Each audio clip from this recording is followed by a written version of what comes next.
Welcome all of you. आप सभी का स्वागत है भूगोल के इस व्याख्यान में। तो आज हम चर्चा करेंगे भू संतुलन के संबंध में अमेरिकन जियोलॉजिस्ट W.E. प्राट की अवधारणाओं के बारे में। जैसा कि आप देख रहे हैं चैप्टर में isostasy concept of W.E. Pratt. Isostasy के संबंध में भूसंतुलन के संदर्भ में अमेरिकन जियोलॉजिस्ट प्राट ने 1855 ईस्वी में आकर्षण की मात्रा ज्ञात करने का प्रयत्न किया। तो आप सभी याद कीजिएगा कि ये जो समस्या आई थी वो हिमालय से 60 किलोमीटर दूर कल्याण और कल्याणपुर नामक जो दो स्थान हैं उनके अक्षांशों का जब निर्धारण हो रहा था, गणितीय और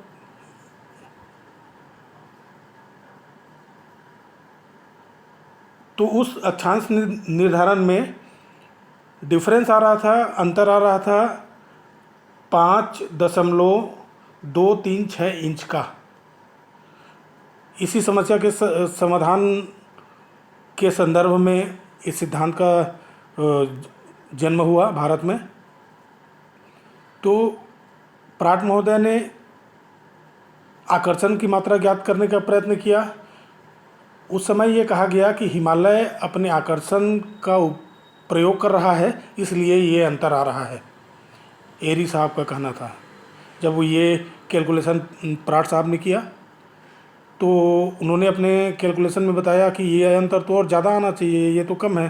तो इससे ये विचार उत्पन्न हुआ। तो प्राट साहब इसी आकर्षण की मात्रा को ज्ञात करने के लिए ये फिर प्रयत्न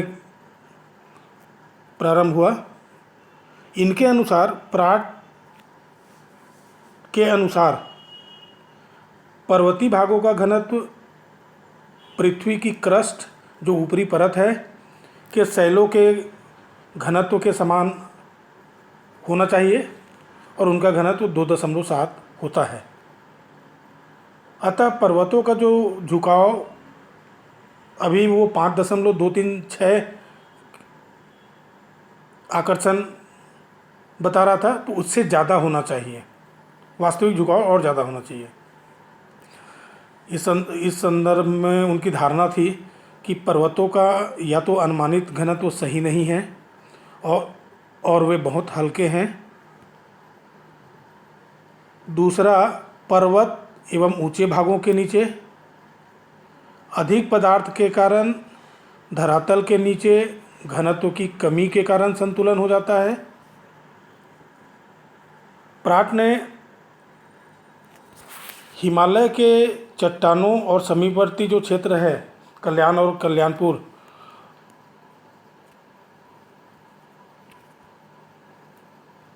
के मैदानों की चट्टानों के हिसाब से बताया कि पहाड़ों का घनत्व पठारों से कम होता है, पठारों का घनत्व मैदानों से कम होता है तथा मैदानों का घनत्व समुद्र का जो तली होता है उससे कम होता है। पिछली बार भी हमने ये स्पष्ट किया था कि ऊंचाई और घनत्व के बीच में इन्वर्स रिलेशनशिप होता है, एक उल्टा अनुपात पाया जाता है। जो पर्वत है, जितने बड़े ऊंचे भूखंड हैं, उनका जो घनत्व है वो कम होगा और नीचे भाग का घनत्व अधिक होगा। पर्वत का घनत्व पठार से कम होगा। पठार से मैदान का घनत्व ज़्यादा होगा और मैदान से जो सागर की तली है उसका घनत्व ज़्यादा होगा।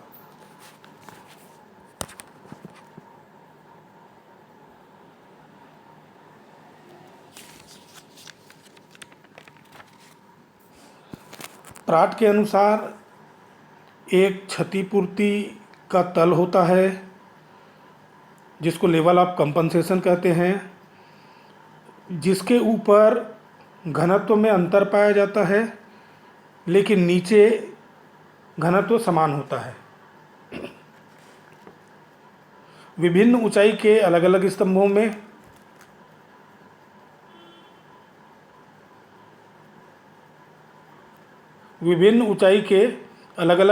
में एक स्तंभ में घनत्व नहीं बदलता, लेकिन जैसे ही इस दूसरे स्तंभ में जाते हैं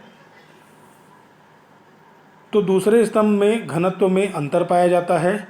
इस प्रकार प्राट ने अपने प्रमुख मत uniform depth with varying density का प्रतिपादन किया। प्राट के अनुसार पृथ्वी में एक सीमित क्षेत्र होता है, एक लिमिटेड क्षेत्र होता है जिसमें घनत्व में अंतर पाया जाता है। क्षतिपूर्ति का जो रेखा होता है उस रेखा के सहारे धरातल के बराबर क्षेत्र के नीचे बराबर द्रव्यमान होना चाहिए। इसको स्पष्ट कर लेते हैं कि प्राट के अनुसार जो अलग अलग क्षेत्र हैं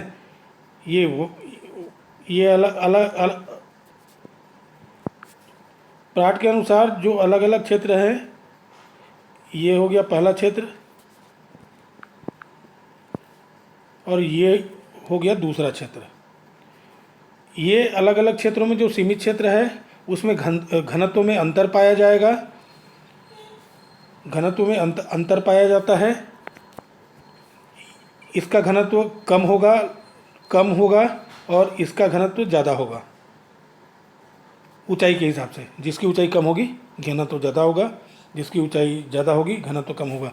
लेकिन पृथ्वी में एक तल ऐसा होता है जिसके सहारे ये वाला जो तल है ये तल है, इसके सहारे ये दोनों बराबर इसके समान द्रव्यमान होगा और इसके नीचे का जो मास है या द्रव्यमान है वो देख लीजिएगा चित्र में कि वो बिल्कुल बराबर मात्रा में है। एक लेवल के बाद नीचे का जो द्रव्यमान है वो बराबर होगा।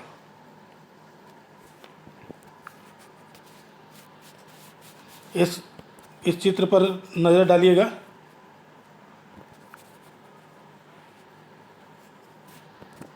ये ऊंचाई और घनत्व में जो अंतर है उसको स्पष्ट किया गया है और ये कहा गया है कि लाइन ऑफ कंपनसेशन एक क्षतिपूर्ति तल होगा ये, जिस पर बिल्कुल ये समान मात्रा में, इसके नीचे जैसे जाएंगे तो जो मास होगा वो बिल्कुल समान होगा, उसका डेंसिटी भी बराबर पाया जाएगा।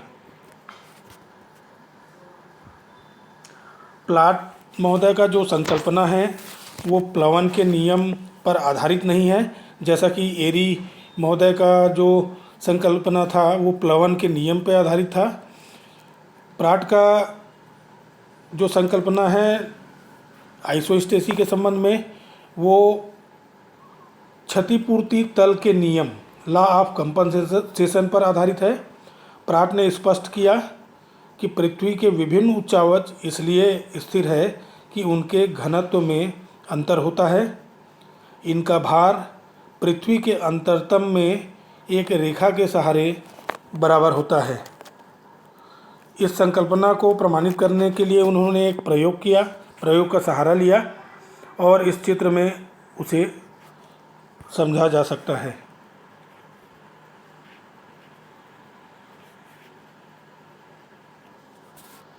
ये देखिएगा, ये अलग अलग विभिन्न ऊंचाइयों के स्तंभ हैं।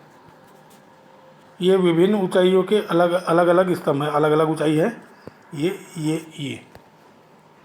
अब आप देखिए, इनके घनत्व में अंतर है, ऊंचाई के अनुपात में घनत्व में अंतर है।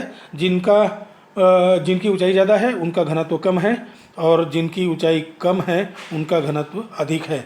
लेकिन एक रेखा होगा लाइन ऑफ कंपनसेशन, ये यहाँ पर सबका घनत्व बराबर है और जैसे ही आप इसके नीचे जाएंगे तो बराबर मात्रा में द्रव्यमान पाया जाएगा और घनत्व में यहाँ पर घनत्व में कोई अंतर नहीं होगा, घनत्व बराबर होगा और द्रव्यमान भी समान होगा। जो भी होगा इस लाइन ऑफ कंपनसेशन के ऊपर होगा। तो इस तरह से भू संतुलन के संदर्भ में प्राट महोदय ने अपनी संकल्पना का प्रतिपादन किया और इस तरह प्राट के बाद और बहुत से वैज्ञानिक हुए जिन्होंने भू संतुलन के संदर्भ में अपनी अवधारणा प्रस्तुत की। तो इस तरह से आइसोस्टेसी के संदर्भ में दो प्रमुख मत, सर जॉर्ज एरी का और दूसरा डब्ल्यू.ई. प्राट का। जॉर्ज एरी का जो भू संतुलन सिद्धांत है वो प्लवन सिद्धांत पर आधारित था और जो डब्ल्यू.ई. प्राट का जो अभी हम लोग चर्चा कर रहे हैं ये uniform depth with varying density के ऊपर आधारित है। तो इस तरह से हम देखते हैं कि पृथ्वी पर दिखाई देने वाले जो विभिन्न उच्चावच है वो कैसे संतुलन की स्थिति में रहती है इस परिभ्रमण करती हुई पृथ्वी पर, और कैसे भू संतुलन की दशा पाई जाती है, घनत्व और ऊंचाई में क्या संबंध होता है। इन सभी बातों को हमने विस्तार पूर्वक देखा। आज के लिए केवल इतना ही। आप सभी को धन्यवाद। आप मुझे अनुमति दीजिएगा, जल्दी मिलेंगे। Thank you.